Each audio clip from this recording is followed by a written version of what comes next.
He's both trying to find what angle they can, trying to find somebody out of position. We're gonna go through on this. Oh, what a roll. DY gonna go in. It's going to be a really, really interesting one. Oh my god. All of this competition could be so damn close, so I cannot wait for us to finally decide who's going to be the champion. We are expecting some chaos, some great moments. A beast mode has killed 3. Only gonna really need that rampage, so it's gonna clear it out. Santi gonna get themselves a big old 4K. Santi's getting rid of 3, clearing out the house. That is crazy. Nunji actually kills 3 people. This team feels entirely different on this faster composition. Now Saga is hanging around, getting onto the high ground. Post bomb's gonna stick under Linky. They're not gonna be able to survive it at the end of the day. Manages to find a 3K. Rio shoving this Ana into a corner.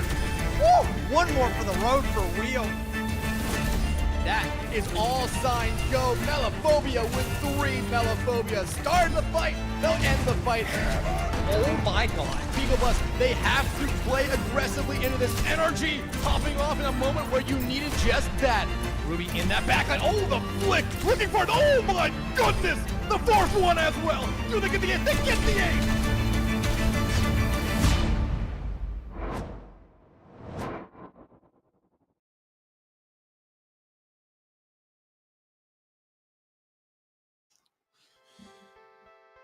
Good afternoon, everybody. Welcome back to the CGL Season 14 playoffs. We head back to the EU console open tier for the lower finals of this tier. DYS budget approved versus Lunar Falcons, fighting for a chance to get their get back on Smelvin Industries in the grand finals. Headrammer You're not often on this side. You ready to get it rolling? I am ready to get it rolling. I am super excited for this matchup. You know, we haven't seen these teams play each other in a little bit now, and the last time they did, it was quite the series. Mid-season tournament, these teams played in the losers finals of that one as well, so it seems like we're getting the exact same type of scenario. And it was a 3-2 for budget approved over Lunar Falcons. Now, can they do it again? Can they take them out and just take their ticket to the grand finals? I don't know, but this is the type of matchup I love to see. Some people say losers finals is oftentimes the best match of a bracket, and I'm all here for it. Yeah, could be an incredible matchup here, but it's not the only one that we've got today. It is, I believe this is the only EU matchup that we've got, unfortunately, for you EU frogs. But on the NA side, we've also got the Bowling Green Falcons versus SCAD B Sports. That is a collegiate matchup. I think the second one of the playoffs that SCAD has had. And then another one, RRG Varsity goes up against an Enra who is not a collegiate team, but still going to be a very fun game. And then to close out the night on CGL 3 potentially will be Beagle Bus versus Franklin Phoenix. A lot of Overwatch happening tonight specifically. Not so much this afternoon, but still I expect this to be a little bit more of a quality over quantity type game. Yeah, I absolutely agree. So much Overwatch going on right now. We're coming into nearly the end of the season for pretty much all our tiers, with most of them finishing up next week. And this is when the matches get good. You know, you oftentimes see the brackets early matches are, oftentimes a bit of a steamroll. And this is what excites me the most about these, is when everything's on the line, you have the best teams left, people get their rematches, people get to put on the line, or they're just gone. And I'm here for it. Yeah, and you look at this bracket and you think numerically, since DYS rather budget approved pushed Smelvin Industries to 5 maps while Lunar Falcons only pushed them to 4 maps, you think, hey, maybe budget approved's got this. But there's a reason we play these games, right? It's not a mathematical equation to solve who's going to play in the grand finals. These guys have got to earn it themselves. But I believe that we got some lineups ready to roll, if I'm not mistaken, at the very least. Yeah, we do. So first up is going to be budget approved. We've got Delta, Y Bronin, and Reno, Leaky, and DBRX. This team is so strong. A great season for them. Looking to, obviously fight for their opportunity to get back at Smelvin Industries for knocking them down to the lower bracket in the first round. Yeah, absolutely. I mean, this is a pretty strong lineup. While I haven't been casting as much recently, I have been involved in the production. I've been watching a lot of our streams, and I've seen the power that many of these players bring to the table. We have Delta, Ronan. This DPS line has been able to take it to the best of this tier throughout the entire season. And you have Reno on the Wrecking Ball, and we've seen Reno pull out multiple heroes, including the Ball, be able to take teams off guard. You don't really see too many teams playing the Wrecking Ball around. I don't know how much we'll see it in this matchup overall, but, I mean, this DPS line and tank line, and heck, think of how you have to be to keep them alive with how much pressure the other teams are having to put on them because of how much impact. Could not agree more. But on the other side, Lunar Falcons, have not gotten the better of this matchup. The couple of times it's happened over the season, looking to try and change their destiny here. Zombie Chappers on the DPS, GG Celix on the tank, Ezia and Let's Be My Fan on that backline. This team, very, very good as well, of course. Went a little bit further in the upper bracket than budget approved did, but still met the same fate, ran into Smelvin Industries, who has just been kind of that force of nature here in the EU console open tier here this season. They won the mid-season tournament, and Lunar Falcons want just as badly to get past budget approved, to get back and try and get to Smelvin Industries, because Smelvin, they have not been infallible. They've ran some very close matches, so these teams, they definitely think that they have what it takes to finally get over the hump that has been Smelvin Industries, and now all that's left to do is play for that opportunity. Yeah, absolutely. Smelvin has been strong throughout this entire season. But this is actually a little bit more of a more recent kind of smell of an upcoming. I mean, Smell's been like, kind of teetering around the top for a few years now. Always struggling to get past kind of the top teams in EU console. MME. The other team, I just forgot its name. Yeah, AFMT. Yeah, that abbreviation. But those teams are not around right now, and now they find themselves kind of those top dogs. And the real question will be, will they be able to maintain that? And I don't know. I know they've past they've kind of struggled a bit when the lights are bright, but like you said, they won the midseason tournament. They're able to secure that win, and maybe that confidence can take them the entire way through.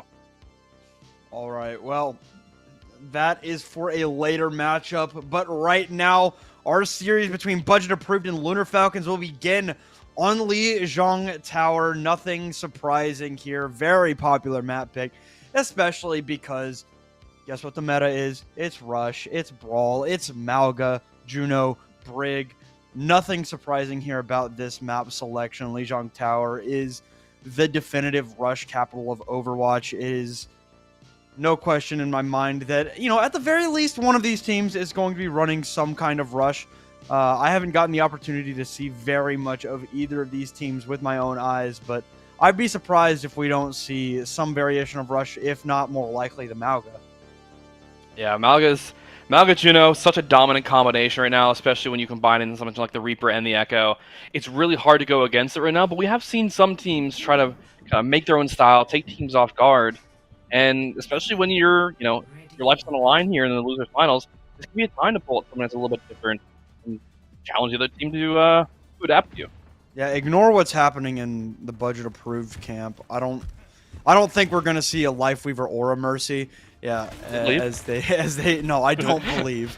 I do not believe. Yeah, it's looking like the only big departure from the meta from either of these two teams is going to be Chappers on that venture. I'm sure Delta just off of the Symmetra to, switch over to the Reaper. So Chappers is that only break from this meta venture. Not exactly the most, mostly played hero in this meta, but I guess we will see as we head into Control Center. Reno trying to tank all this damage from Celix, immediately going back in, gonna find that critical knockdown, but immediately exploded by the dual chain guns of Celix, who is not done yet. A second for the Malga of Lunar Falcons, but Delta does not want to allow this fight to end on Budget Approved's terms, but Lunar Falcons will be able to roll out and get that first fight win. Yeah, Budget Approved taking to aggression to Lunar Falcons immediately. You're right, though.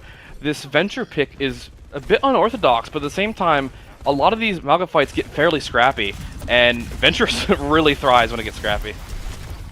All right, Chappers diving down into the dirt. Obviously, not going to find anything there because, you can see that Venture when they are in the dirt. But Zombie this time has gotten the better of Delta, not wanting to let that difference maker from the last fight get any further, as Celix has just absolutely been outplaying in this Malga comp. No, absolutely. The Lunar Falcons is nailing these slam combinations, and if your Malga is able to consistently nail and hit every single character, you can just obliterate them, especially when you have the Reaper and Venture to pincer them and take them out. Alright, back up here for Budget Approved, but Zombie falls this time. It is Delta who gets the better of that fight. Into the dirt goes Chappers, who has the Tectonic Shock, but unfortunately for Celix, Ronan has decided to take the Malga duel into their own hands, get that job done. Cage fight, more of a celebration as they cap. Yeah, Zombie caught out a bit early there. I didn't, unfortunately, get to see exactly what happened, but Reaper in this composition is so important.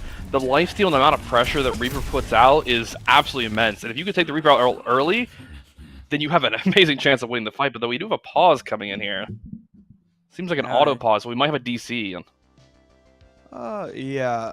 So it looks like Budget Approved calls that one. Somebody has 1600 ping. Never a good deal. Never good to have to carry your pigeon for your actions in Overwatch back and forth. Yeah, that might be a carrier dung beetle. I'm not even really sure that a pigeon would be very good for that, but Yeah, I mean, right now, budget approved are looking pretty good. Hopefully, someone doesn't explode. That would be a rough blow to the confidence for sure. But Especially I mean, because the person lagging has Juno ult. yeah, If they definitely seeing, that could be a problem. yeah, that would be rough for sure. But I mean, going back to that last fight, Ronan, I mean, we've seen Reno has really struggled in the Malgamir so far, and Celix is a big part in that, of course, being the opposite Malga, managing those cooldowns, finding those big stomps. Ronan decided to take that into their own hands, popping that dupe, getting rid of Celix, but now we get ready to head back into this fight. Delta looking for a TP, and Ronan will not be able to find anything there as the Death Blossom comes down from either side. Unfortunately, the cage fight as well. And, I mean, that is just another excellent fight for Lunar Falcons, only costing them the Blossom. I'm incredibly impressed that Let's Be My Fan did not pop the rally in that fight. We've seen so much in this matchup. You know, the Reaper always the break pops rally, bashes the Reaper, and, you know, stops that, and his team sustains and goes. But that wasn't the case at all. Their team took it, survived at low health, and didn't even need it. All right, well, here is that hyper aggression there from Celix, who just kills Reno so fast. That Malga was in and out in a blink of an eye. And now at 90%, this is going to have to be a scrappy fight win for budget approved if they want to even have a chance at winning out here on the control center. There will be a touch in from Delta, and Reno will return to the fight, but not before. Oh my. Good God, Reno just dies so fast. And I mean, they tried to keep it going, but Lunar Falcons assert their dominance here. Yeah, this control point was an extremely dominant display from Lunar Falcons. They showed aggression. They constantly had their slam timings down, which is a critical factor of this competition. They were pretty good, honestly, with their ult economy and not spending, you know, 4 ults to 1 or anything like that. And they understood the push and pull. It seems like right now, Lunar Falcons has a much better understanding of how to play this comp than budget approved. I mean, even with the Venture, who is not going to make an appearance here on Night Market, it will be Chappers onto the Diva, or the Tracer. Different small lady, I guess. I feel like I don't like this Tracer pick, though. I wasn't really paying attention to the chat, but we do a okay, DC from DB again. Okay, so I think what I gathered was that DBRX wanted to reset the internet. It was lagging very, very badly. That's what I gathered from the brief moments that I was able to glance at the chat, but better to do it between the rounds than during the rounds, I suppose, when there's really nothing on the table. Annoying that it happens at all. I've been in that position where the ping is bad, and it's not a fun thing to deal with. I've scrimmed on you know, consistent 180 ping before. It's like it's pretty bad. I couldn't imagine trying to play an official on 1600. Absolutely. I do want to talk about this Tracer pick, though. I really want to understand what Chappers feels the Tracer is better here for. I mean, I think already, you know, the Venture is a bit unorthodox, but I could understand a little bit of the methodology behind why you would want to play the Venture and some of the benefits from it. Tracer, I feel, kind of struggles into a lot of this composition. She's not really able to burst down a lot. The Juno break can kind of they can take care of each other pretty well. The only thing I think is maybe a little bit vulnerable is potentially the Echo, but the Echo's kind of, you know, usually getting the support from the Brig fairly often. I'm playing with a team a lot, if not, you know, periodically on an off angle. What are your thoughts on that, Fletch? I mean, there's a reason we don't see her, right? I mean, the Echo, it's just more consistent, hard, long-range damage. I mean, to get value out of Tracer, you have to get up close most of the time, and I mean, Reaper's already doing that.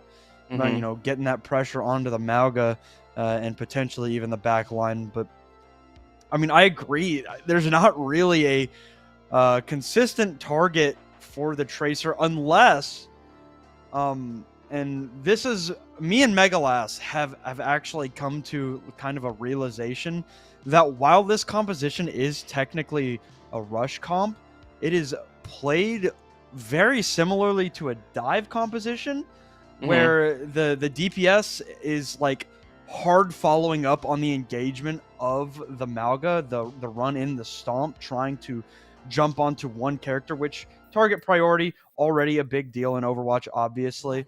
But maybe that's the goal, is to just have Chappers follow up on Celix whenever and wherever they can get that done. So I guess we'll have our answer as to if this Tracer is going to be a problem. And they're already getting ready for the pincer, trying to put some pressure onto the Echo. Down? DBRX immediately dropped a zombie. Good for 2 right off the rip of the ball there. Chappers cleaning up Ronan, and Lunar Falcons, a little bit of an easy fight there again. Yeah, Juno caught out immediately, and that's... Your Juno going down is almost unacceptable in a fight like this. Your Juno goes down, it's just about as losing Malga if anything else. The fight's just immediately over, and Lunar Falcons waited no time at all. Oh my god, what a stomp by Celix. Knocking down, I believe that was 3 people. Recall forced out there. Chappers cleans up Ronan, and Zombie is sweeping up all of the damage imaginable, eating up that health pack as Chappers. And I mean, Lunar Falcons is making this Tracer pick look good. They are, but at the same time, so I'm loving the Malga slams that are happening, but Budget of Prue is also not positioning themselves in such a way to even really avoid them. They're playing really stacked and scared right now, and we saw it a lot in Crazy Raccoons versus Falcons, where oftentimes the supports were spaced very differently from each other. Whoa! Whoa, that cage fight down on the low ground is locked up. Delta and Reno, and both will get... Okay, well maybe not Delta, but Reno does get taken down because of it. Yeah, they're not... Oh my god, they're leaking! What a move! I had to go meet someone downtown. Yeah, we don't even need our Malga to win this fight, but Lunar Falcons is just showing such aggression and such initiative. Budget Approved hasn't been able to even respond. Okay, this is what they needed. Izuya is going to fall down here. DBRX is actually traded though, so it's going to be a 4 versus 4 fight here for this point. The stomp comes through onto Reno. Cage fight as well. This cardiac overdrive's got to be big. The Death Blossom is even bigger though. 2 for 2 here. So still even trades across the board. Wraith form just about ready to go. You see Delta basically trying to take this on all alone. The Juno will return very soon as the target priority does actually flip to DBRX, and it will come through as a flip for Lunar Falcons. Yeah, such a scrappy fight, and Budget Approved had to use 2 ults just to maintain that, while Lunar Falcons were able to keep their entire ult economy. All right, Chapper sitting in a corner. Sees the opportunity for this pulse bomb. Will not actually let it rip early. It does end up not finding a target. Duplicate out here. Budget Approved currently has 2 Malgas and an Orbital Ray. Unfortunately, they are down a player. Does not end up mattering though, as that Orbital Ray from DBRX actually is the game changer. And finally, for what it feels like the first time in this map in its entirety, Budget Approved is confidently taking the point. Yeah, I think this is one of the rare cases where Lunar Falcons actually did not go first. Budget Approved finally did what we were hoping they would do, and took aggression, used their ultimates, and they forced a lot out of Lunar Falcons and won the fight. And they actually in a decent spot right now, ultimate economy-wise. All right, coming back in, Celix has that cage fight. Cannot allow themselves to go down, however. Got very, very low there very, very quickly. Delta gonna need to find something big with this. Death Blossom. Reno is insanely low. And a beautiful stun there to deny the damage onto that cardiac overdrive. And Celix falls over because of it. A great play by the Brig. Yeah, absolutely. Only having to use those 2 ults to win the fight set them up perfectly for a potential cage fight next ultimate cycle. But Lunar Falcons is coming up on a decent amount of ults themselves, and I feel like in any situation you're in an ult disadvantage like this, you have to go first. You can't give them a chance to set up exactly how they want to. Budget Approved waiting on the point, however. You see Reno wanting to see what the chance is. Now cage fight down from either side. Death Blossom's out, and the boom comes through! Leaky sends Zombie careening off the map, and it's a 3-for-2 fight, but it is a Juno and a Tracer versus a Reaper Juno Brig. Not a favorable fight at all here for the Lunar Falcons, and the comeback is real. Budget approved. Come alive late on Night Market. Yeah, what a what a wonderful clutch from them there. I mean, that whip off the map onto the Reaper. Leaky dominated those last two fights. I mean, there's two very distinctive fights, one just by whip shots of characters off the map, not including even that Brig rally the fight before. I don't know what's changed for Lunar Falcons. They're sitting back passive and more reactive now. I don't know, just losing one of their fights has shook them a little bit, but that was very different from how they were playing the first half. All right, well, Chappers deciding that the Tracer and the Venture are no longer the move here as we head into Garden. The uncapped skybox here for the Echo, just the better opportunity. Selix very, very low, but Leaky with another beautiful whip shot. And now Budget Approved is the team to beat right now. Selix falls, and Budget Approved will confidently take this first flip. Yeah, I mean, playing against Leaky on the Brig just tells you gotta watch your positioning towards the edge at every opportunity. Leaky is looking for it and capitalizing it pretty successfully. That's the third time we've seen someone whipped off the map by Leaky, and a fight just won completely because of Altus. Opting to avoid the edge of the map, as Lunar Falcons really should, because Leaky is very, very happy to shove them out as the engagement comes through from Chappers on the backside. But Selix is dead, buried already. This fight confidently. Budget Approved. They are growing in strength. Yeah, they're just getting early picks on having to use anything. I mean, now look at the ultimate disparity between Lunar Falcons and Budget Approved. This is, if they can win this next fight, you say, okay, they lost somebody, maybe not quite what you're looking for. But you do have the ultimate advantage. If you go first, you can still win this fight. All right, well, a cage fight ready to go here for Reno. Leaky starts again. Leaky again! Starting the fight, gets rid of the Chappers duplicate. Now cage fight down. Selix tries to come in for the rescue. But, I mean, Budget Approved is going first like you want them to. Yeah, I don't understand how Leaky's getting such value with these whip shots, but it's happening time and time again. Now, if you're Lunar Falcons, you were able to get two big ults out of Budget Approved. You know, you have the resource you want to engage in the next fight, but you have to be careful. They keep getting such early picks on you. All right, back in, cage fight down for the Lunar Falcons. Oh, Death no. Blossom is in, and buried is Izuya, but the Death Blossom from Zombie claims 2 lives. It was a bit expensive from both sides, but Lunar Falcons get their fight win, get their progress rolling. It was a bit expensive, but they do still maintain their Brig rally for this next fight. They can use to go aggressive first. I want to see the Lunar Falcons returning to the aggression they had before. We're no longer seeing the amazing slam timings we were seeing before. Their team would slam, go in, and just obliterate somebody, but we're not seeing that anymore. We're seeing them get slammed on instead. All right. Well, they have the only ultimate in this current fight, coming up to a second as well in that Chappers duplicate. So they do have the heavy advantage here as we head in. Reno very low. That cardiac overdrive's got to be big, and the stomp not so big there. Reno goes in, goes down. So does the entirety of Budget Approved, and Lunar Falcons looking comfortable now themselves. Yeah, what I'm noticing right now is each time the teams seem to only have rally, they seem to much prefer to reaction rally instead of, pop rallying going in for like a slam bash combo type of situation. I think it's definitely gonna be a little risky because it seems like things could potentially trade more, but it did work out.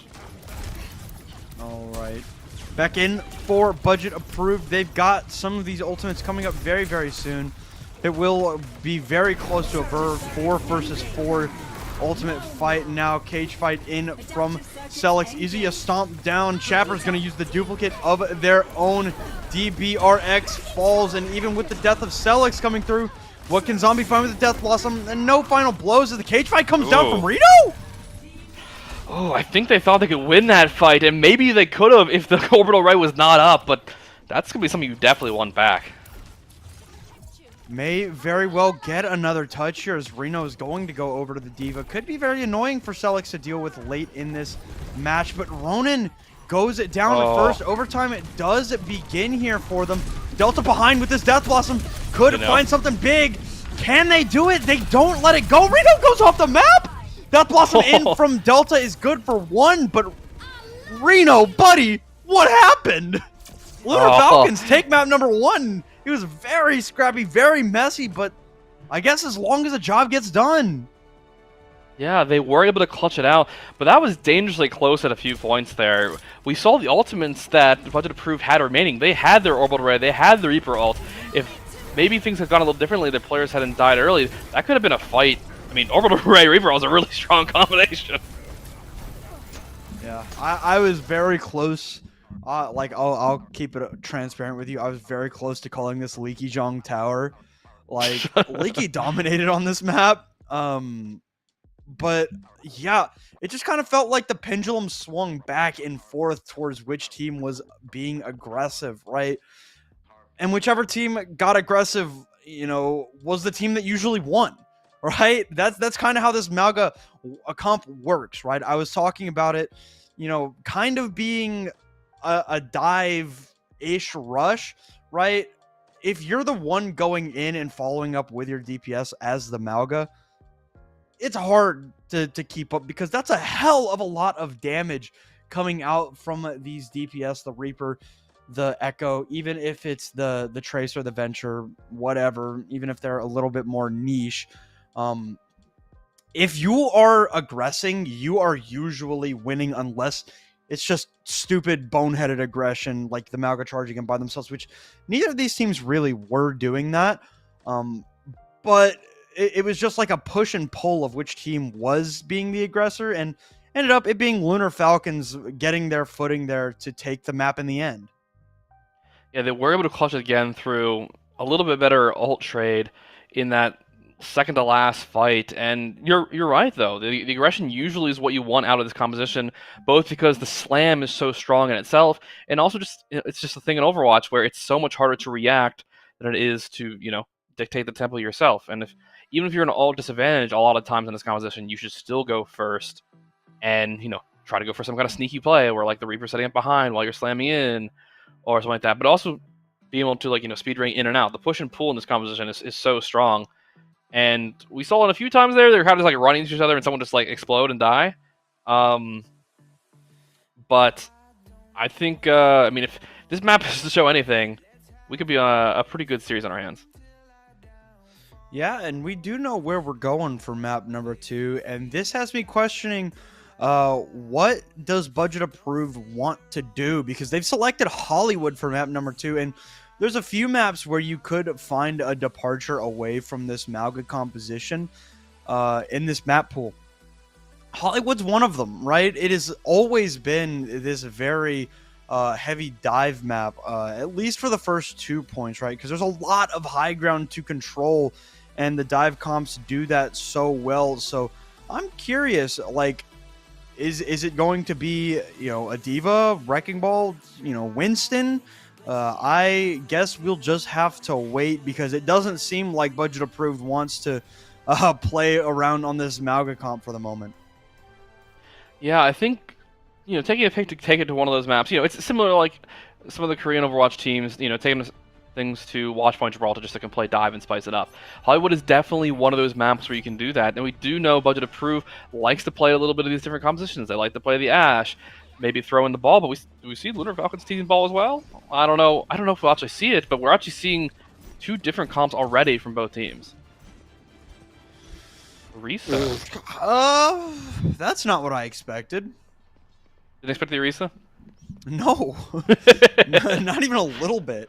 I mean, sure, Reno. I guess it's not the worst. A bit of a pokier composition here for budget approved. I'm curious if this is, you know, them trying to counterpick what Lunar Falcons is doing. I don't really see the value that an Orisa would provide here that a Mauga wouldn't. It could be first point only to go into like Diva or something for second. Yeah, I guess we'll have to see if this is gonna work out for them as we head into Hollywood. It is, of course, Lunar Falcons on the attack. First point pressure being put on by Galaxy here. Zombie trying to put some pressure on to this Orisa from afar. Nice little anti there onto Delta, but Ronan on the defense has dispatched of Chappers very, very quickly in that Tracer duel to be the first pick. You see Ronan jumping across the front of your screen there, but does end up getting chased down by Galaxy in the end. And yeah, it will be a chase down there for we got the someone joining mid-map. That's yeah, that is one of the players on I believe that's one of the players that for Lunar Falcons, but that's a big no. Shake your wag your finger at Terry for joining the match mid series or mid map rather. Big no there. You get out, you can come back when the map's over. Yeah, absolutely. I am very surprised though how much budget approved was letting them in, because I was thinking personally one of the benefits from the Orisa is the ability to, like, you know, hold a bit more aggressively, kind of force them to fight you to come in past that choke. But the Orisa was just sitting in the back of point, so they get to walk in for free and get a lot of that high ground they might have to already fight for otherwise. All right, back in immediately. Galaxy in the back line getting their Diva mech dealt with there. Trying to get back into it, 56% back as Chappers looks to stare down the eyes of Delta, but nothing coming out of it just right now. Yeah, it seems like they want to play this just incredibly defensively. Now, Diva has gotten their mech back, so they can choose to go back in, but we see this high ground is already kind of owned by Lunar Falcons, and now they're a bit on the back foot. Yeah, this is a very interesting position to play from budget approved. Anti gonna come out on it to the Orisa. Galaxy's mech very, very low here. Will be able to weather that storm for the moment. A little bit of a spear into their side there for a moment. Another dynamite out from the other side. Let's be my fan with the nano boost ready to go. Going to drop it on to Galaxy. Reno, unfortunately, anti and dispatched up even in spite of that Terra Surge. And yeah, that'll more than likely do it here for Objective A for budget approved. The sports have survived. Okay, if they don't touch it, doesn't matter, I suppose, but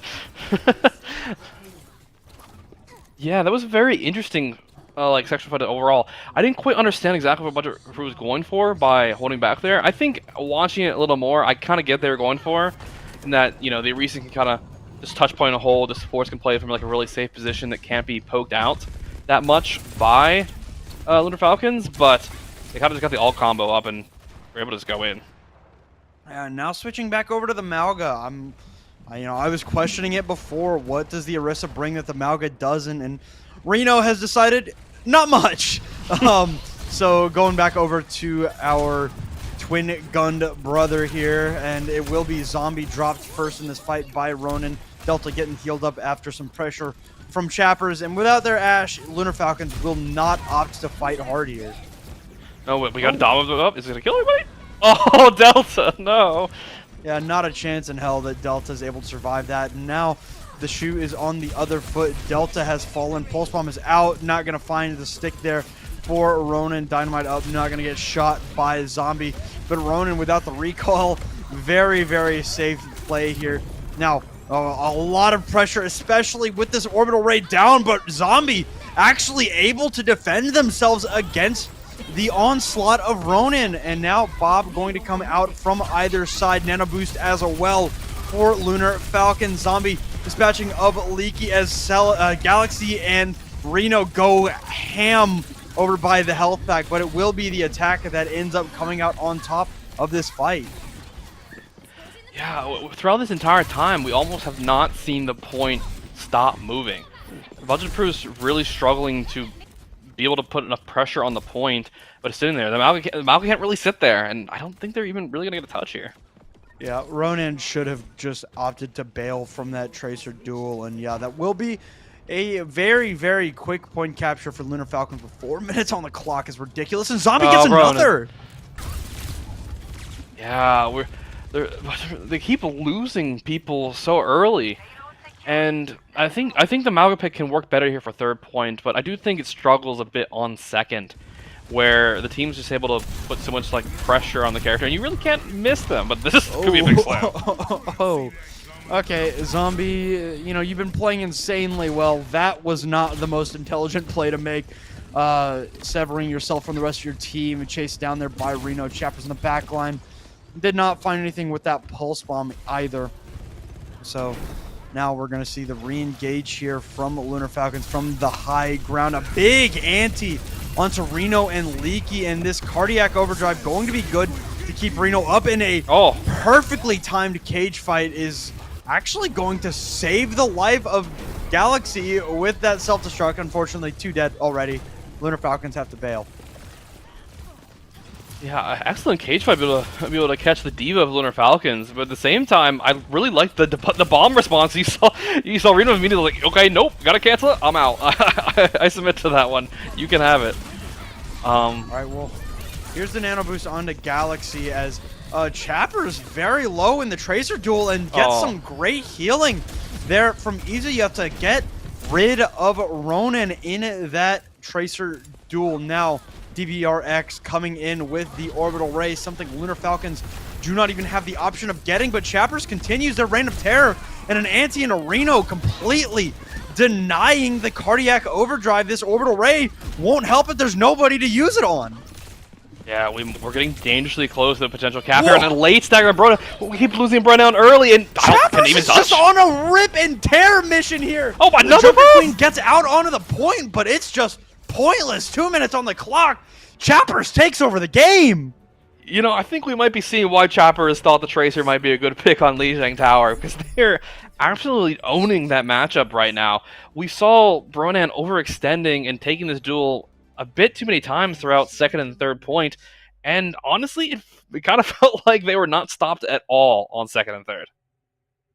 Yeah, there were definitely a couple of scenarios where Ronan got caught out, and I mean, Chappers is happy to take those kinds of fight where they are in the position to get the better. And I mean, the deal is like the longer Tracer is up in a fight, the longer or the better she gets, because you know, obviously, the lower the health bars are getting, right?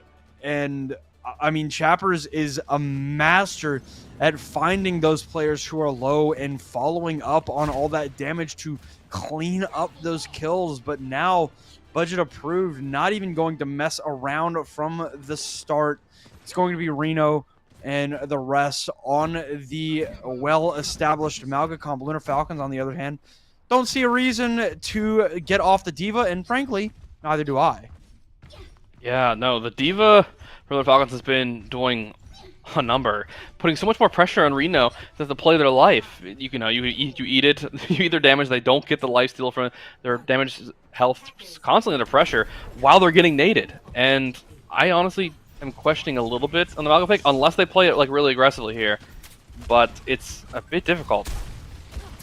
Alright, here we go. We'll see if budget approved. This meta composition will play very well into this Diva comp that Lunar Falcons has been so strong on thus far. I mean, Ronan already dealt with so quickly. Zombie, though, will get traded in the backline by Delta on this Reaper. Great peel, though, onto the backline, and somebody's in there. I can't see who it is. Okay, it's Reno, and Reno's dead. Very, very quickly. A tick does come through for budget approved, but nothing else will manage to... Actually, as I say that, Delta is good for it, but Chappers, of course, the longer the fight goes, the stronger Chappers get. Cleans up both supports, and budget approved forced out. They are forced out, and we keep seeing Ronan caught out by these early picks. I'm not sure if they're trying to force things to happen or being a little bit more aggressive, but I think right now the best thing for budget approved would be if Ronan can play their life a little bit more. It's constantly being down a player makes your team struggle so much more. Right, you see Chappers in that backline, sees that there are 4 players coming around the backside. You know that call out comes through, and Let's Be My Fan is going to be looking for an anti-nade. Unfortunately, a Oh! little too far, but of course, it's Chappers! It's always Chappers at two-piece on the pulse bomb for this electric Tracer player. Just, oh my gosh, how does Chappers keep getting away with it? It's also kind of wild to me too, because Budget Approved's backline is a backline that can deal with Tracer pretty well overall, and it's difficult to take the match versus Reaper. Ronan deciding, okay, this Tracer's getting too much value, I have to play it myself to keep them in check, and I think that's absolutely what they need to do. Health pack stolen there, and Ronan actually finally able to punish the aggression of the Tracer. DVRX is the recipient of that anti, unfortunately way too deep in the backline for anything to actually come out of it, and I've never seen Amalga turn that hard that quickly. Reno doing some tech there, but it will be the budget approved lineup as they got rid of Chappers early to get this fight and get this point with 90 seconds on the clock. Yeah, they finally do get this point, but I feel like second point is so difficult. Your team has to take this high ground immediately and deny Lunar Falcons access to it. Reno slept and dead? Oh, what are you doing there alone? Yeah, that's rough. Not going to be able to aggress here, especially as Ronan goes down. I mean, one more time, just both caught out way too early. Absolutely. I like the general aggression. What are you doing, Galaxy? Okay, a little bit questionable, not going to lie. Okay, well now 3 ultimates in the hands of Budget Approved, and Chappers, no recall in the backline, is going to bail hard into the first spawn of Budget Approved there, as the rest of Lunar Falcons fall over. Yeah, throw out the script a little bit. We trade one feed for another, and suddenly now they've actually been able to make some progress. The high ground at this point is so important, and the benefit of the D.Va to be able to fly up and down is so strong. We do see Reno though playing aggressive, not allowing them to take this high ground away from their team, and we actually are getting a situation where the amount of ults the Budget Approved has available to them could let them force their way through second point, their weakest point. Alright, yeah, Delta denied high ground again, a great whip shot to allow the rest to get ready for that push. It's just a safe play in the saloon right now, trying to play around these corners as Chappers goes into the backline, cage fight down. Galaxy is the recipient. Unfortunately, that nano boost is not going to be nearly enough to weather all of that damage, and Delta lets the ripcord go. 3 kills on the Death Blossom, and it's just 2 players left for Lunar Falcons. Yeah, an excellent ult combo right there from Budget Approved. Lunar Falcons trying to keep their D.Va alive. It was caught by the cage with the nano, but still just being melted right through it. Oh, Zombie. Whoa! Zombie with the coach gun away, dealing with Delta so swiftly, and unfortunately DBRX gets to meet a self-destruct, but it is a 2-for-2 trade here. It is a 3 versus 3 in this fight, and as Reno raises hell on the backline with those dual chain guns, it will be Budget Approved finding their footing and getting past the pain point of Hollywood. Yeah, DB going down there early made me really concerned, but I mean, they got their ultimate off beforehand, and Orbital Ray is just so strong. Big props to Budget Approved for continuing to play in the rain, taking advantage of that healing and damage. They were able to overcome their player deficit and just clutch the point out, and now their comp gets better. And Ronan! Ugh! Disgusting from Ronan. Chappers falls early. Finally, Ronan finding their footing in this Tracer duel. Pulse Bomb ready to go here. Do they know that this Tracer is behind them? I do not know. Pulse Bomb's out onto the brig. Izuya eats it. And now Riley recall cut out down from Ronan, able to escape the war that was gonna happen up there if they had remained. Grabs a health pack, and now it's Reno's turn to get aggro. Some great peel there. Then anti on it to Reno. Backs down, and now as Bob comes out for Zombie, it'll be a safe play here for Budget Approved while they wait for him to go away. But Lunar Falcons won't let them go do that. Yeah, they won't let them do that at all. I like the aggression overall from Budget Approved, and I do think their comp does get stronger on this point in particular. At the same time, though, third point is really hard to push, just in general. The teams can stall and brawl it out for so long, and they're already under the time that Lunar Falcons set. At this point, if you're Budget Approved, you just want to be able to cap this point. All right, well, that ante from Let's Be My Fan not going to come through. Able to escape underneath, but Chappers getting the get back in that Tracer duel, but without the mech in here for Celex. But I mean, Chappers, because of course it's Chappers, Headrammer. Why wouldn't it be, as they find it too in this fight? The cleanup comes through, the cage fight useless. Yeah, I don't know why I ever doubted. I thought Bronan was starting to get the better of Chappers through a lot of this matchup since Bronan went to Tracer. But Chappers proving, no. I am the Tracer of this lobby, and it's proven itself to be really true. And we do have a lot of ultimates coming in for Budget Approved here, and if you're Lunar Falcons, you need to stall and get value out of this bomb. At the very least, you need to get to the end of this map without giving Budget Approved time. 50 seconds on the clock.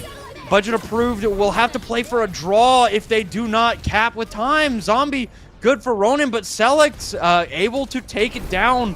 Ronan in that Pilot Diva form. Death Blossom in from Delta on the high ground. 2.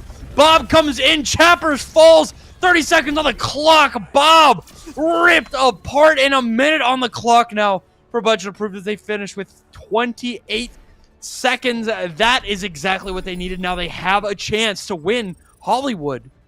Yeah, so very difficult to fight against the 4 or 5 ultimates that Budget Approved had. But actually, I will say, Let's Be My Fan hit a huge nade on their team that made me think they were going to lose that fight for a second. It's actually ridiculous how close this match is right now. Right when we thought Budget Approved was not going to have much of a chance, they full capped as well.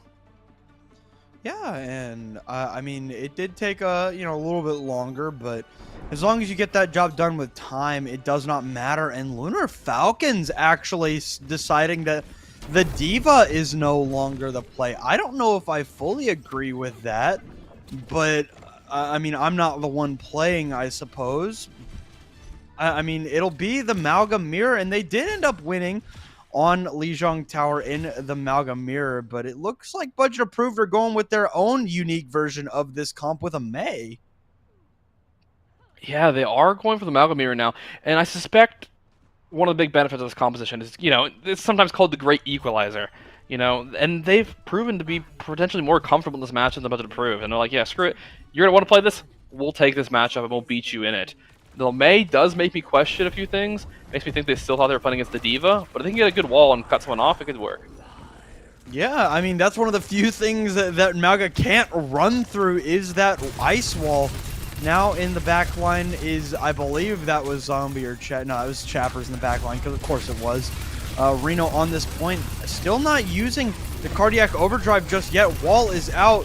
Stomp comes through from both sides, but Izuya is the first casualty. Neither team has a Juno in this fight, but Reno and Leaky both good for 1 apiece, and it will be Budget Approved with a swift capture. Yeah, just taking out people early, being aggressive, and they got exactly what they need. Ronan also walled off the heals from their team, too, which drastically cut down on sustainability, but it looks like they want to make it go for this fight.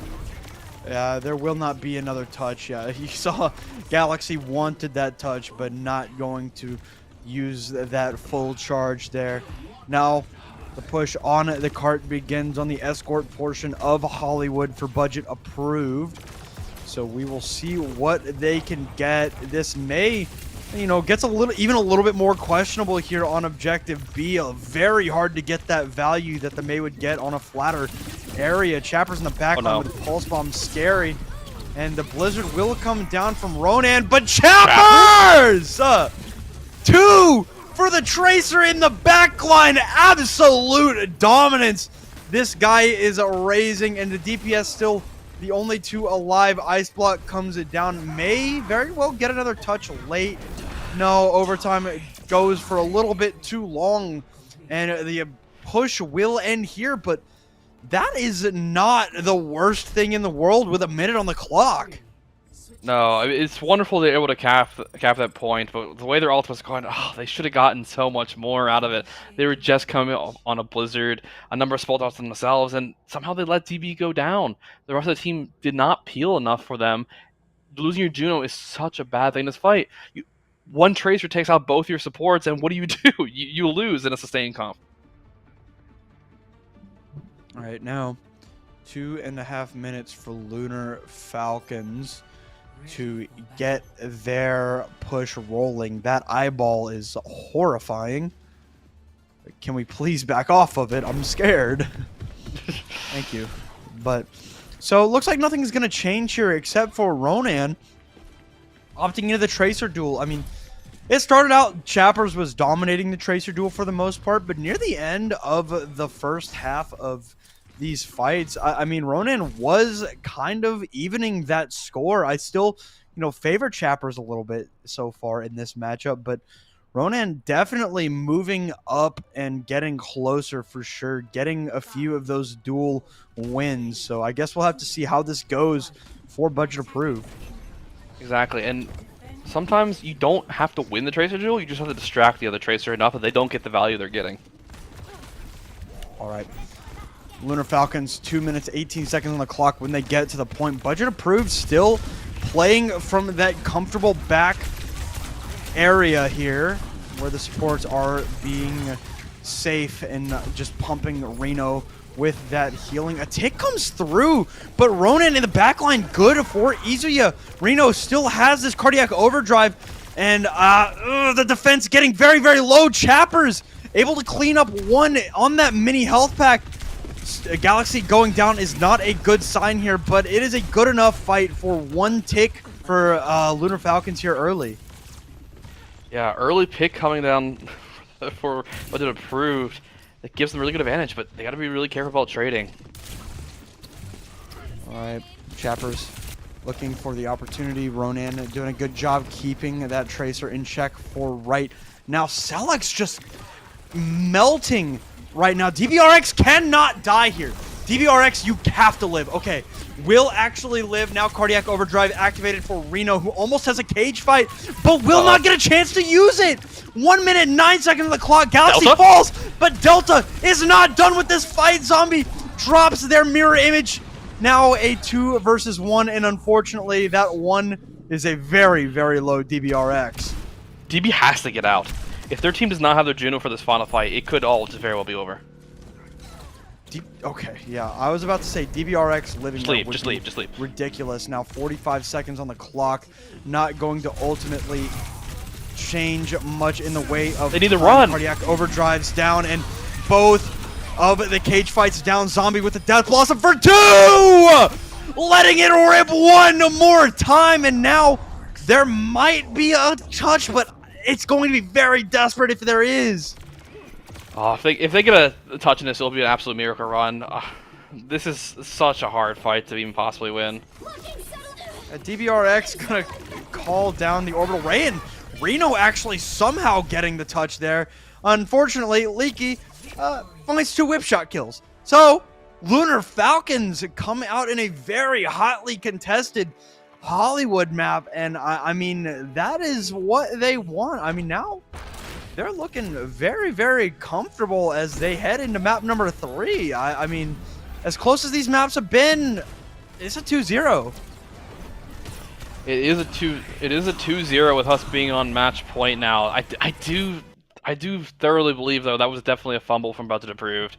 They needed to back out and run, knowing that Lunar Falcons would want to catch them and just win that fight and take the 5v4. But also big props to Lunar Falcons for realizing they were in that situation and taking complete advantage of it. If you can get the multiple ult out from the team and deny the touch just for pretty much a cage fight, I mean, that's a huge win in your book. That fight needed to be really just cleaned up faster by Budget Approved, whether it be just dying faster instead of trying to live, or just realizing your player's not going to make it out, back it up and leave, and then be able to go back in when you have that chance. I mean, rough stuff. It kind of feels like DBRX is being left out on an island a lot of the time, alone. And, I'm not going to put that blame solely on DBRX because, it is a team effort trying to defend the most defenseless of the supports, right? But, I mean, Lunar Falcons have done a great job. Chappers or Zombie, doesn't really matter either one, have just been excellent at finding out that Juno, who is alone constantly. So now as we get ready to head into halftime, Budget Approved have got to figure out a way to defend DBRX a little more, because I feel like that has been back-breaking, losing that Juno constantly over and over first like every other fight, right? So we are going to cut it to a short break. When we come back, we'll have map number 3. It'll be budget approves map selection. We'll see where they take us for what could potentially be the final map of their season.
All right, welcome back, everybody. Lunar Falcons absolutely winning out in this dogfight of a series that, the scoreline doesn't really describe how close it has been. Lunar Falcons, it's taking a lot of effort to win out in this series against a DYS budget approved. What are we thinking right now in our head, Remmer? I mean, this match has been very, very close. It has been really close. Both maps essentially going the distance the entire way through, determined pretty much by single fights of who won and who's lost. You're right. It's listed as a 2-0, but in my heart, it's anything less right now. It seems like budget approved. Like they're so close to winning out so much of this stuff. I do think that they're struggling a little bit in their fight cleanup right now, as well as some of their positioning for how they hold things. And I suspect something regarding communication is wrong here, because communication between your teammates and when a push and pull is such an important thing in this composition, and that feels like what they're really lacking right now. I unplugged my headphones. Yeah, but now, I mean, I talked about it beforehand. It'll be budget approved's map selection here for map number 3. It's their final map selection of the series. It's New Junk City, and not even going to play games with the trying to go onto off-meta compositions. I'm a little bit still baffled by the Hollywood pick, looking back, hindsight on what they ended up playing. But New Junk City, there's really no question what the idea is here. It's going to be Malga down the line. Whatever variation that these teams might have, this Brig Juno Malga, it's going to be the idea, just because New Junk City, very, very strong rush map in general, as all of the Flashpoint maps tend to be. Yeah, they really are. I mean, even with between both Flashpoint maps that exist, this is the more brawl heavy of the two. I suppose budget approves, like, we're so close to winning this mirror twice now. We can win it. We know what the issue is and we can fix it. But I mean, Lunar Falcons kind of gotten the better of them the last 2 maps in a row on the same position. So I'm a little bit doubtful, but again, the maps have been so close, it's very well possible. Yeah, I mean, it's been some decision making for budget approved, and I mean, that's kind of what it comes down to in the Malga mirror anyhow. But I mean, there's just some things that are very, very easy to look at and say, oh, you should probably clean this up and you might be able to win out in some of these late fights, right? Like not leaving DBRX on an island, right? They have been kind of alone for a lot of it, and some of it's no fault of their own. I'm sure some of it is just not pushing up far enough with their Brig. It's a little bit here, a little bit there to try and fix that scenario. But yeah, I mean, leave the Brig with the Juno, and genuinely this Chapper's backline pressure should be at least somewhat mitigated. Yeah, that we do see right now a bit of teasing of Venture on both sides, and that could be actually interesting. I don't know if we did see Chappers play Venture on the first map and did very well with it. I mean, this could actually be a situation that helps DV live a little more, because I don't think we saw them go on the backline as much when playing this. All right, New Junk City Arena, where we would always begin here, right in the center of the map. Ronin versus Chappers on this Venture mirror. Both going to burrow down, pop out for Ronin here. Getting a little bit of that over health, rolling the damage good, budget approved. Taking down 3 and a good stomp to clean it up. The first fight will belong to budget approved. Yeah, a pretty clean catch of that engagement there leads into a nice team kill, and we get a duck on screen. I feel a lot better already about this matchup. Fellow duck enjoyers. I am known as in the quack from time to time. Really? I didn't realize you had a turn of Helios like this. Yeah, it's only in BPL though. So only now BPL. we head back into this next fight. Reno stomping, getting stomped. A little bit of the trades of cooldowns there. Reno very low, very dead, but there is not without casualty for Lunar Falcons, but will be confident enough to take this fight in the end as Let's Be My Fan cleans up. Flip will end at 50% or give or take. I question a little bit the decision of Reno there to stay so aggressive the entire time. They had the opportunity back up and decided to stay in when their health was below 50%, and once the Mauga's armor is gone, he becomes fairly vulnerable. Alright, Galaxy with the cage fight, as will Reno be very soon. Maybe going to pop it here in a second, but no, actually Reno not opting to use that ultimate, knows that they've got some time. So the cage fight will be all that Lunar Falcons need, but Butcher Approved actually did use a Tectonic Shock. I'm a bit surprised their only response was the DPS ultimate. I would have expected a support ult pop from the side of the Budget Approved to at least get something out of Lunar Falcons. But only the single ult popped by Lunar Falcons means they have all these major ults to go into this next fight, and that's probably enough to win it. Alright, one more fight separates Lunar Falcons from winning out here on this first point, but Ronan following up on the cage fight. However, of course, Chappers will never let this fight be clean. Now, Rally in response to the Orbital Ray of DBRX. Fight moves over to the point where that Orbital Ray is not going to be a factor. Now, Cardiac Overdrive's in from either of these Maugas, and it looks to be Lunar Falcons taking this fight very, very scrappy. The point belongs to them. They move to 1.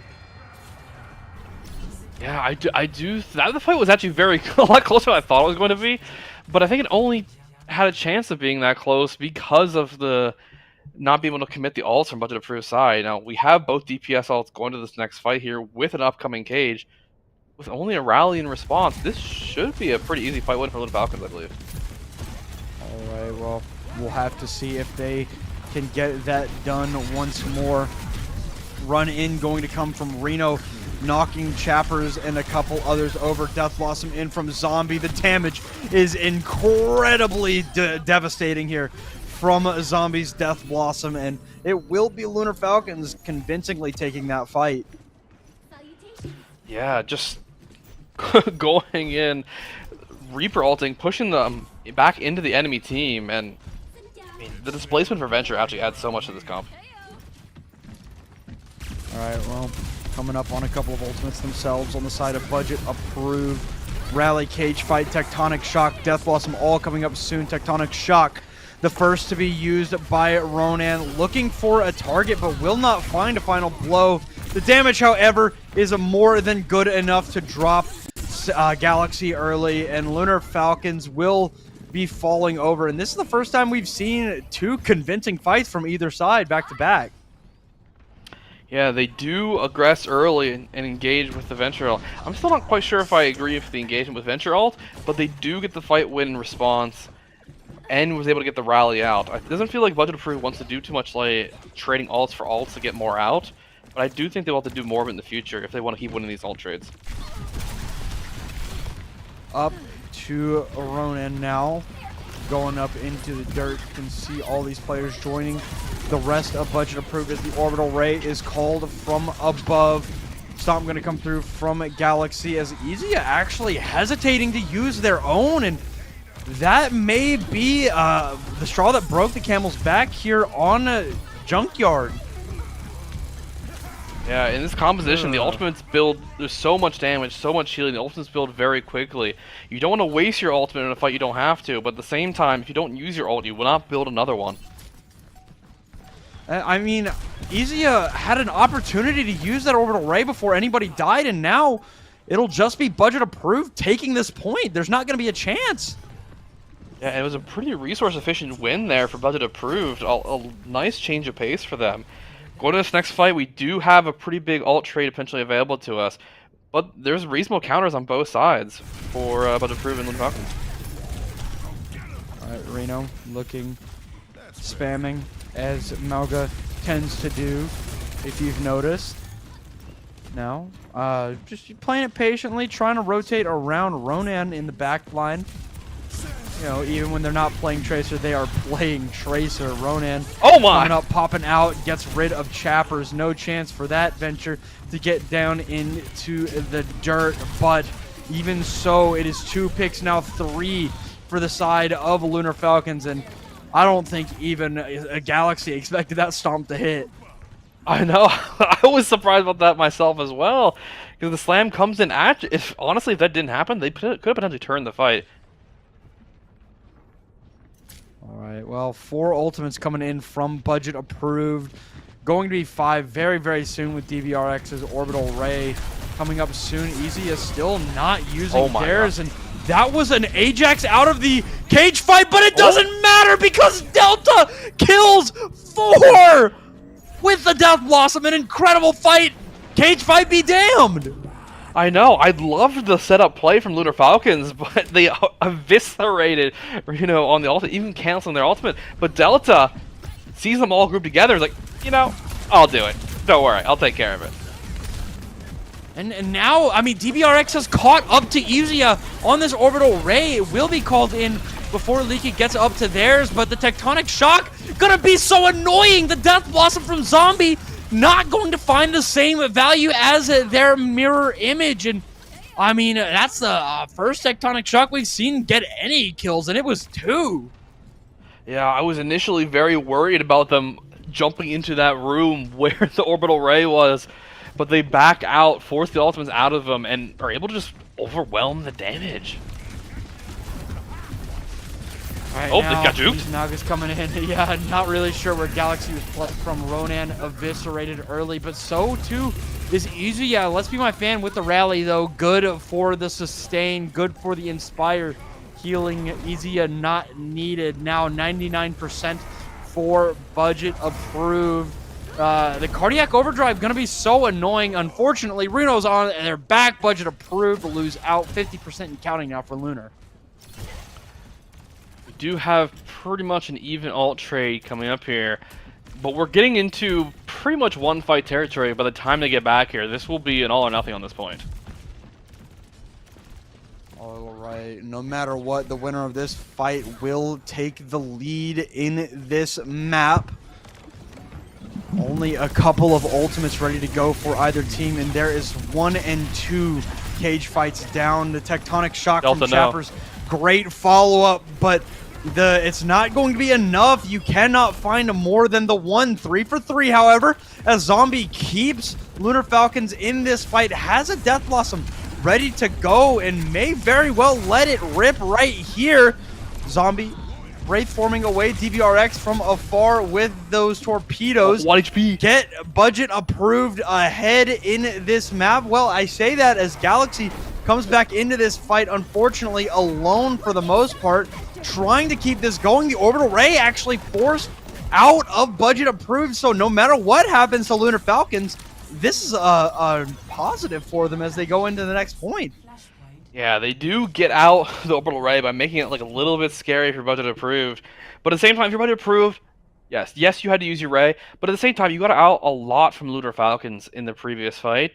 And if it all gets you the point win, it gets you the point win, and it's worth it. All right, well, now on map point for budget approved. 3 ultimates in their hands, only 2 for Lunar Falcons coming in, that being the Death Blossom and the Rally. Those 2 ultimates ready to go for budget approved, of course, and the Tectonic Shock. Stomp going to come through from Reno, nothing knocked down.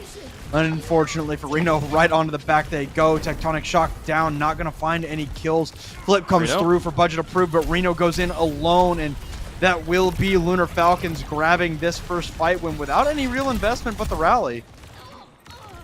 Yeah, we did see a 1-to-1 ult trade for both teams.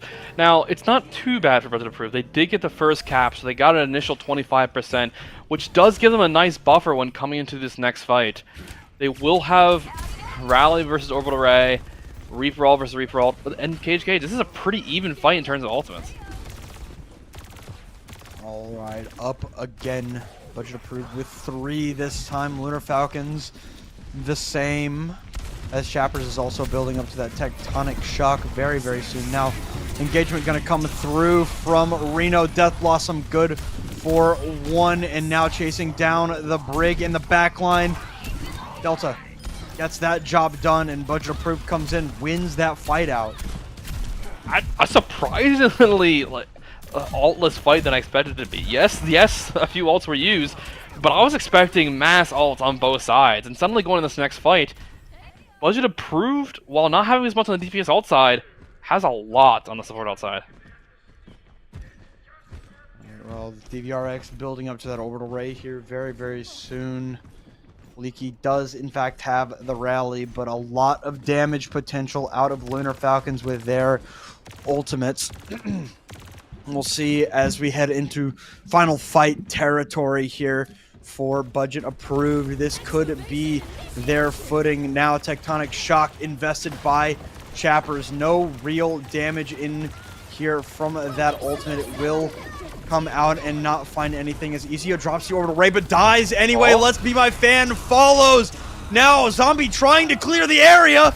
Gets 2, but not enough indeed. Yeah, Leaky trying to get away and will live, and Budget Approved take their first map of the series, and it was close at times, but they get the job done. 3-1 here on New Junk City. They're looking a lot better in this mirror with the Venture. Ronan, I think we're seeing a lot less early picks in this version of the composition, and it's working out well in their favor. Turning it around, giving them their first win in the series. Now, that is wonderful, but it's also a little bit scary too, because that means to win this series, every map you win is going to be a map pick available for Lunar Falcons, and getting down, there's not too many modes left they can pick from. Yeah, I mean, they got the map win there on one of the more gimmicky map picks, of course, on Flashpoint. So now that only newer one going to be pushed left in that pool. But we do know very, very quickly, nobody's stalling for time here. Both of these teams locked in, know where they want to go. It's Havana here for map number 4. And I'm going to be honest with you, I don't think Havana is the most conducive to the Malga comp. I like Sigma a little bit more on Havana, but after what we saw in Hollywood, I have no reason to believe that either of these teams is going to deviate from the norm at this point. We did see a little bit of deviation, though, when it came to playing the D.Va, and I do wonder if any team will play D.Va here. I could see a situation where it gets played maybe a little bit on first or third, but I think you're right. I think it's going to come back down to a bit more of the Malga trade, but I also don't think we're going to see the Venture here. I think Budget Approved looked a lot better when playing the Venture v Venture, but unfortunately for them, I don't think we're going to see it here. I think we'll see either the Echo in return or more of the Tracer from Chapper. They were doing so much on that Tracer, and having a bit more of that even Venture trade, it was noticeable in their lack of contributions. Yeah, I even like, I mean, it's not an insane thing to say. I like the Echo a lot more here than the Tracer, of course.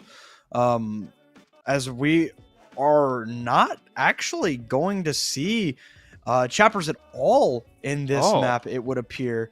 I'm sure we'll have a bit of a graphic at some point for this, but it's Elemento coming into the lineup for Lunar Falcons here.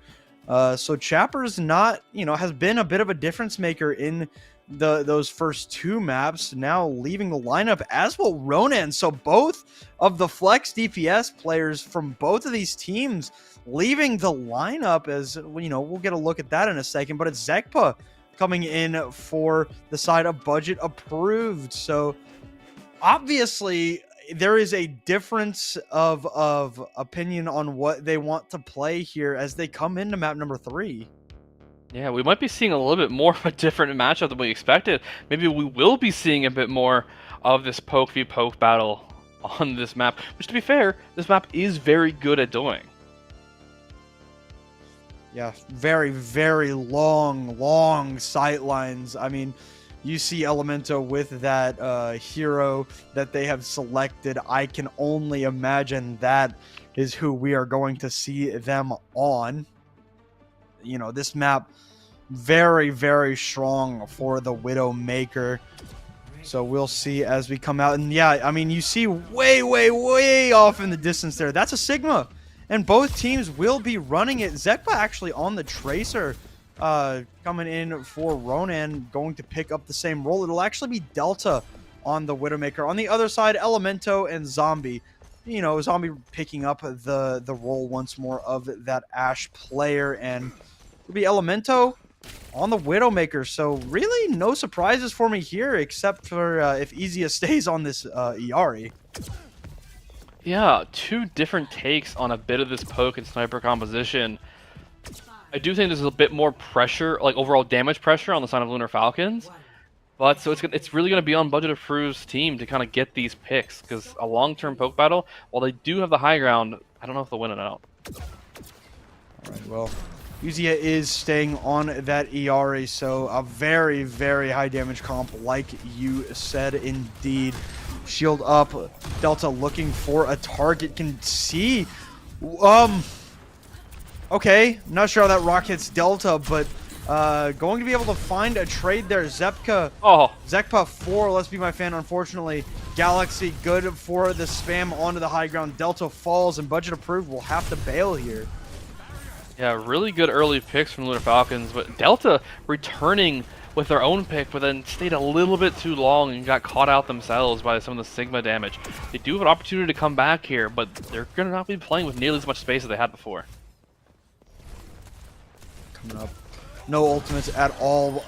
No Reno at all. Delta returns to the fight, takes down Izia, but without Reno, the disengagement just not enough, and that'll be such an easy cap for Lunar Falcons. Yeah, just 2 or 3 quick picks from Lunar Falcons, and this fight is just over. Reno stayed a little bit too long in that fight, poke battle, gets headshot and taken down, and now we see 5 minutes going to the second point here for Lunar Falcons. Okay, Galaxy with the gravitic flux. I mean, double what Reno is at right now. Only 50% for the Budget Approved Sigma. I mean, I cannot imagine that they expect this gravitic flux to be the single first ultimate to come up. But Elemento on the up angle too! Right to the dome, and now body shot to the Zenyatta. And I mean, that's already a fight win off of what Elemento got to do. Yeah, I mean, what do you do when a Widowmaker is just hitting all their shots? I mean, to be fair, Delta has been doing fairly well themselves, but it feels like Elemento is just uncontested right now. Actually, you know, I was wrong. I thought that fight was pretty well locked up as Elemento found 2, but able to keep up and weather the storm. There is Budget Approved Transcendence out. Elemento, you know, does kick down Zepka. Oh, okay. So Elemento has decided to lobby admin. Galaxy's a little bit upset that gravitic flux gets canceled, but in the end, okay with it, as, you know, Elemento is kind of fragging right now. I don't know if we've noticed that. Reno trying to drop Galaxy, who just gets rocked immediately, bobbed down from Zombie to make this an uneven fight, even more so than it was before. Elemento with another headshot, and Budget Approved good for the second objective as well. This point has almost not stopped moving the entire second. To be fair, we haven't really had too much in a fight in general, because each new engagement just starts off with a pick from Elemento. Now, there is an opportunity for this to slow down a bit on third point. Third point, notoriously difficult to cap, and extremely third point Widow defense favored. But Elemento's just kind of doing everything they need. All right, Reno on the wrecking ball now. We'll see if this switch is going to be the move for Budget Approved to try and slow down this, well, essentially speed blitz of a push here. Izia goes, loses their pylon, but Zepka loses their light. So without the Tracer in the backline, this dive comp that Budget Approved has gone over to, not going to find much. Yeah, this is definitely a difficult composition to play without your Tracer around. Tracer going down really early, and you need to be able to hit these slam combos, but even with these distractions put on Elemento, they have not slowed down this Widowmaker. Okay, well, Zekpa is actually able to put Elemento down here early. And the follow-up is there. The damage is great on the dynamite, on whatnot for the side of Budget Approved. And even in spite of these ultimates, they will be able to weather the storm without any of their own. Yeah, an excellent combination. Elemento caught a little bit for the hubris playing so aggressively. And the Slam Tracer combos hit there. We do have Delta swapping over to the Ashe instead of the Widowmaker, deciding to opt out of that duel. Elemento, we'll have to see if they stick on this character the entire time. But third point, it's going to be a little difficult to get in without getting slammed. Elemento popping those infra sites. Minefield out will cover a great deal of area there. Pulse Bomb out as Easy just decides that they want to play around with the Pulse Bomb on the ground. Did not find a target initially, as Galaxy will not find anything with their Gravitic Flux either. Less than 100 HP, got down to 1, and yeah, that is not a great deal here for the Lunar Falcons. Well, actually, they've still got 4 people alive. 3 people dead. Elemento killed 2, both the ball and oh my god, they're just going. They want to stop. Yeah, I mean now Galaxy coming back on the Diva as Elemento clicks another head. Immortality field good for, I believe that was Elemento down in there. Bob going to enter the fray as well. Reno not sure what to do here, all alone. Matrix down as well as the Transcendence. That Transcendence maybe a bit of a waste there. Didn't even get over to the point. Zepka falls and Elemento for the road. One more, definitely getting the better of that Widow duel, and it's already difficult to clean this map up and finish it. 2 minutes on the clock is insane. Yeah, that just collapsed so quickly. We were trying to see some pushback from Budget Approved, you know, on this new composition, but a few members lost, then not able to regroup after that led to kind of a bit of a stagger fight and them never having a chance to recontest the point again. This is going to be, like I said, this is going to be difficult for Budget Approved to do on their own attack. Elemento was just, honestly, just completely owning this Widowmaker matchup the entire way. It felt like nothing could stop them, including being dove by both the ball and the Tracer. And if we know anything about this map, the defense Widow is favored, and Elemento was able to do that just on their attack. Right, headed back in. Yeah, I mean, we know who Elemento is. Lunar Falcons knows who's their Widow player is for damn sure, and they know who they are. They wanted to head to this map for a reason. I mean, they look spectacular on this poke comp, and I mean, you can see Budget Approved. They weren't prepped for it. Like the Widow, or rather the Malga, is the predominant meta most people are running, right? And you see a couple of maps where you can run a dive comp, but hardly any where you're confident running a poke. This map, it's obvious that Lunar Falcons prepared for it to play this map as a last case scenario attempt at a win. So as we get into the Budget Approved attack, we'll see if they can break this poke comp with this Wrecking Ball opportunity, but Galaxy has denied the Tracer the value. Delta is also insanely low at the moment, and Budget Approved are, off to a slow start. Yeah, Budget Approved constructed this comp seemingly with the entire purpose of taking down Elemento, but they're staying on the move, and they're having a really hard time getting in through all this poke damage. Reno going down from all this poke damage, and they can't even set up a single slam engage. 2 dead. Reno, Delta, back to spawn. This is not the way that Budget Approved wanted to come out. Delta gonna go over to the Widowmaker now. Yeah, a Widowmaker at least forces you to have to look at them the entire time, but Elemento doesn't care. They're like, well, I'll kill you no matter what character you're on. Yeah, I mean, DBRX very, very dead there. I mean, Delta comes out with a pick onto Easy as Reno rolls through Galaxy. So this is the opening that Budget Approved needed in this fight. Yeah, it absolutely is. The Sigma for Lunar Falcons going in a bit too deep and getting caught for it, and that is your main holder of space. Reno getting extremely low here, but we will have another engagement available for Lunar Falcons. All right, well, 2 minutes on the clock here. Lunar Falcons coming back with a couple of ultimates. Flux, Sights, Bob ready to go. Amp Matrix in the minefield ready to go for budget approved. Delta on the off angle going to head up to the high ground. Oh, what a shot from Delta. Bob is in the fray. They know where this Widowmaker is at, and yeah, unfortunately, that's two very high damage characters staring at your skull as Izia decides to take over this fight with a couple of picks for themselves. Absolutely. I was not expecting the Iari to take down 2 people immediately, but that is a completely free fight win for you without having to invest a single ultimate, which you often have to do to retake from first. But only down to a minute and a half left, and Elemental popping this ult, wanting to get an idea where everyone is.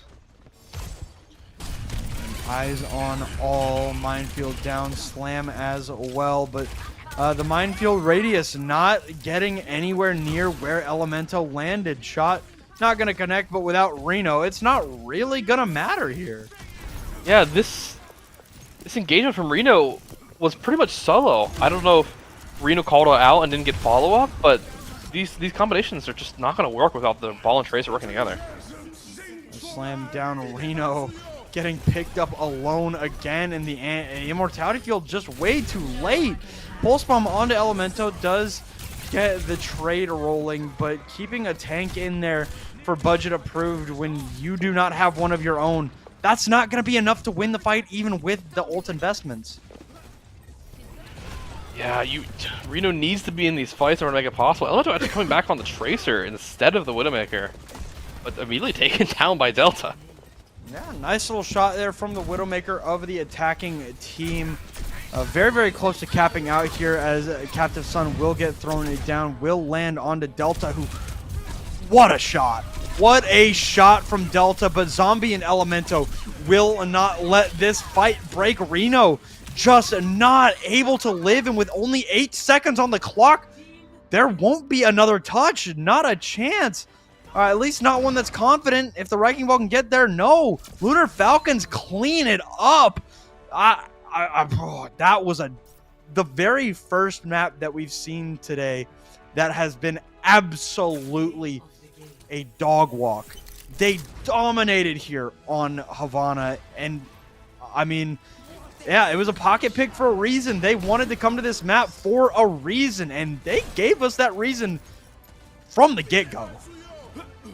Yeah, Elemento coming in off the bench and putting on a masterclass of performance on the Widowmaker. You're right, this was a dominant map through and through. Getting first point held on Havana on your own attack, but then pushing, capping with 2 minutes across third point Havana is just a show of dominance, to be honest with you. Every player on the team individually fragging on their own, and it just really felt like Budget Approved didn't know what they wanted to do. It felt like they had no coordination there towards the end. You would see our ball go in, and Tracer would not be there to follow up.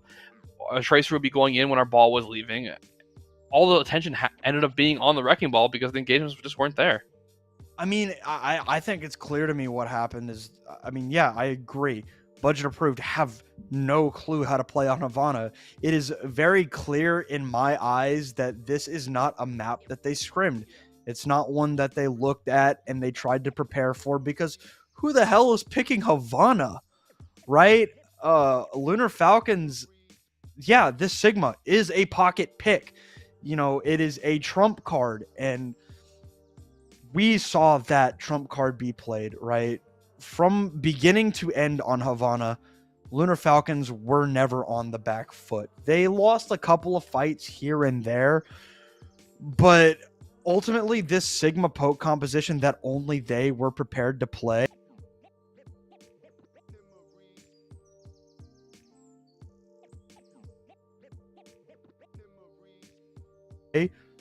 of dive on these dive maps like Gibraltar, like Hollywood, and Lunar Falcons, hey, it played right into their hands. Yeah, it really did. They absolutely knew what their strengths were going into this map, and they executed like perfection. I mean, Elemental coming in with, I don't know if they were warming up to the side or not, but if they were coming in completely fresh, please put them in more. And if anything, if you're Smelvin watching this match, it might make you a little concerned yourself. You're like, okay, if they perform like that, like what do you do when a Widow's hitting all those shots? I mean, Widow's one of those characters that at peak potential, you can't stop. You just kind of just win. And knowing that, and knowing that Lunar Falcons has this pocket pick of like a Havana or the Widowmaker as well, kind of could potentially eliminate a few map choices and options for you. And it's another thing you have to prepare for going through the series. Yeah, I think the only option here, unless Smelvin is preparing for a Sigma comp themselves, pick a different escort map if you get a chance. I feel like that is the biggest answer to that question. But speaking of questions, we're going to cut it to a very short break. And when we come back, we'll have a representative from our second grand finalist, Lunar Falcons, to talk to us about how this series progressed and what they are looking at going up against Smelvin in the grand finals.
Inside here, you get an insight and you know something, but you don't want to say it out loud because you're kind of afraid that it's not going to be really true.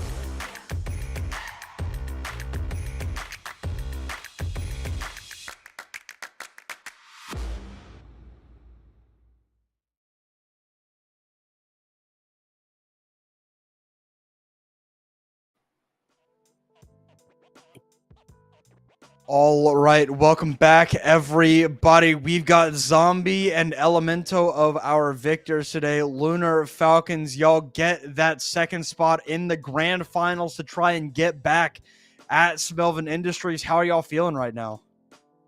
Yeah, we're quite happy. We did fine, so we're quite happy for our result. We did quite fine. We also kind of fix our mistakes that we did also in the past matches.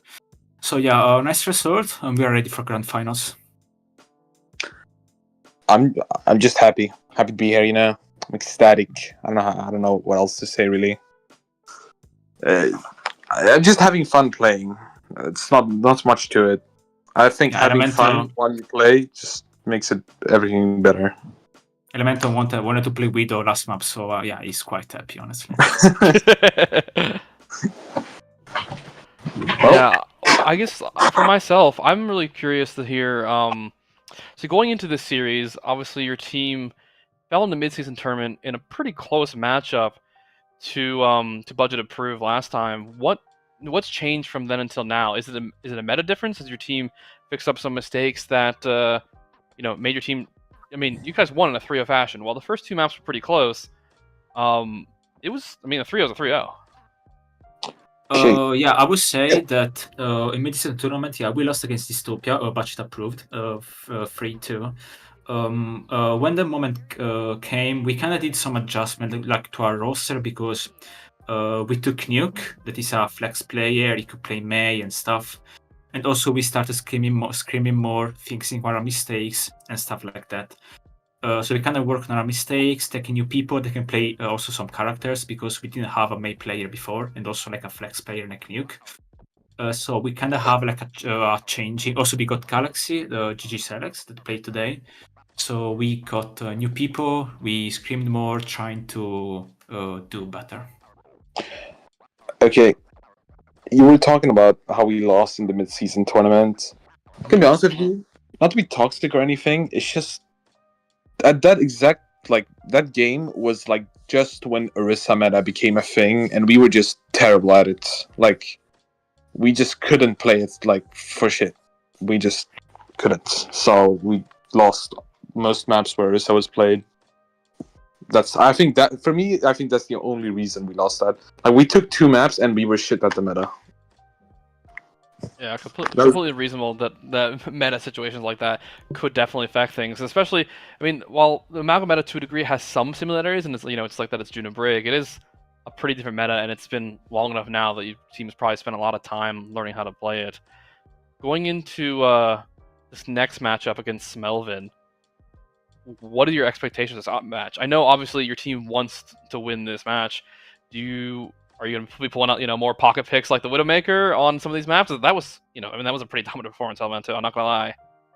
I guess Melvin. I think we're gonna repeat the Widowmaker pick because Melvin also took when we went against them in the winner finals. They took Havana as well, and they won. But they won for bluffing. They're good anyway. I mean, that's what I mean. But they won. For my opinion, because we did some mistakes and we kind of throw the game, honestly. It's going to be, for me, a very close match. They're really good. And it's going to be like a fun match. We'll try our best, trying also to fix our mistake we did against them. Like, mostly ult rotation, because also in this meta, Maga meta, I think that the most that matters is actually ult rotation. If you use too many ults, or if you don't use the use you should use, you just lose. So, how I see it is basically when we played Smelvin, the maps where it was like very close, we just made too many mistakes. Like Havana, for example, we needed to get like to the end of first point because we had to stop them like there, right? And we had like 3 minutes 30 seconds, like it was overtime. But we just decided to troll for some reason and do dumb stuff, and so we lost that game. I think that game we could have won. And then there was games where they just played better than us. I feel like at those points it was mostly just because they were like bringing out pocket picks, like you said, and we were just trying to force something that obviously wouldn't work, and then we just got smoked. I think it's just that simple. Yeah. Like they just picked a Zen, and for some reason we didn't go any type of flanker to just annoy the Zen or kill him or anything. So he just played for free, Yeah, I think Smelvin is good at is switching for the to the proper composition in that precise map, in that precise point. They're kind of flexible, yeah. So we have to take note of that and adapt. Yeah, I think we saw in this series that your team absolutely has the power to run a power flanker. I mean, Chapper was popping off on Tracer those first 2 maps. It was actually kind of ridiculous. Yeah, I mean, you have 4 DPS in our team. Me, Elemento, Chopper, and Nuke, Otters. So we're quite flexible. We can play pretty much any compo DPS. Very nice, Fletch. All right. Well, I got only one more question I want to bring up, and it has to do with the Havana map selection. Was that kind of like a trump card for y'all? Because it felt like y'all were way more prepared to play the Sigma composition than budget approved was, and it kind of felt like y'all had scrimmed and played that comp and were like, okay, you're gonna let us play this comp, and so we're gonna play it. Was that kind of what y'all were feeling like going into Havana? Was kind of the reason? Well, actually, I mean, yesterday we screamed Havana, but also we choose Havana because in our game against Melvin they chose Havana maybe because they wanted to play Mori on Widow. Mori is a good Widow. We were about to win on them because, as Elemento said, we had 3 minutes and they won anyway. They full holded us, so we decided to improve on that map to play the Sigma comp like yesterday in Scream and also 3 days ago. And it worked well for us. So yeah, we actually were prepared for that map to play Sigma, Widow, Ash, Bapalari, or Juno Break. yeah, I mean, it was honestly like last week since the Smelvin game. Ever since the Smelvin game, we scrimmed like, I don't know, 3 or 4 times. We scrimmed against PC teams, and they all picked Havana. So I mean, we were just prepared. That's why we decided to play it. Like whenever I think every single scrim, either we or they, because losers they picked Havana. So I guess we just played it a lot this last week. That's why we picked it. All the right, progress well, definitely shows. yeah, it was a very, very strong selection there from y'all. But now, before we get ready to send y'all out here, is there anything y'all want to talk about that maybe we didn't, or any shout-outs that you'd like to make? Not to like directly someone, but just shout out to my team for what they're doing, for getting the grand finals, for getting so much passion about this series, CGL in general. All right. Well, congrats on the grand finals appearance for y'all and Lunar Falcons. And we look forward to seeing what y'all have got getting back at Smelvin Industries. Best of luck in that, and we will see y'all later. Thank you, guys. Wish you all luck of tonight. All right. Good night. Good night. All right, Head Rammer. Well, that was a very close series until it wasn't.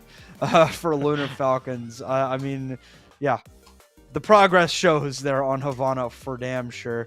But as we get a look at what will be our final bracket here for the EU Console Open tier, yep, that's it. One more match to decide the champion of EU Console Overwatch. Smelvin Industries versus Lunar Falcons. We already saw that once this tournament.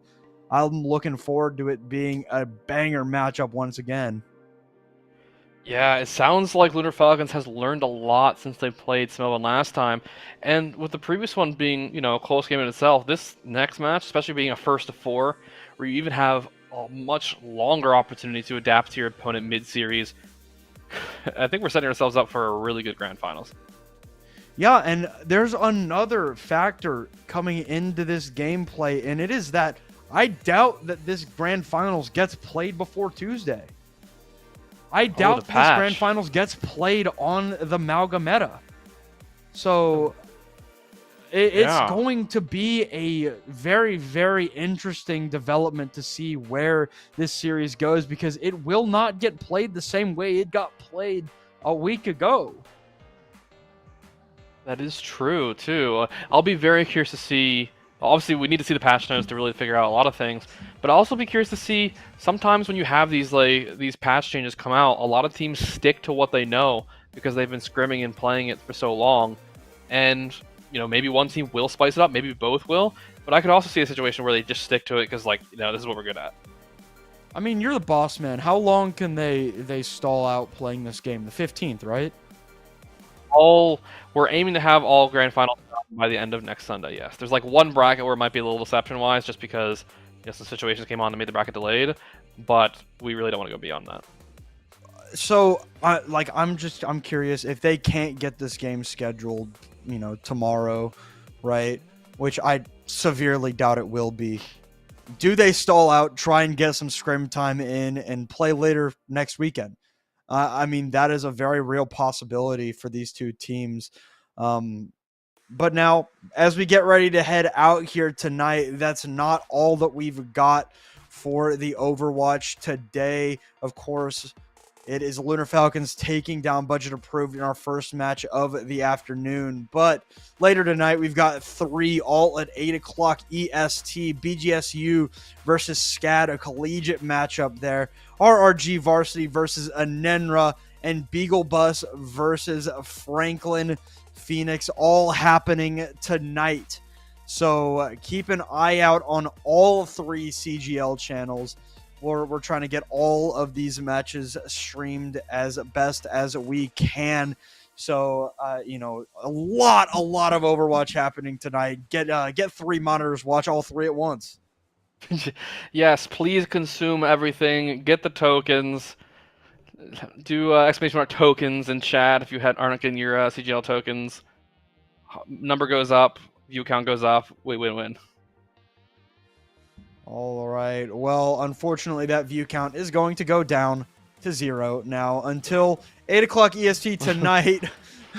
Lunar Falcons gets the win over Budget Approved. They move on to the grand finals to play Smelvin Industries, a banger rematch of the winners finals coming up sometime over this next week. Thank you all for watching, and we will see y'all again tonight.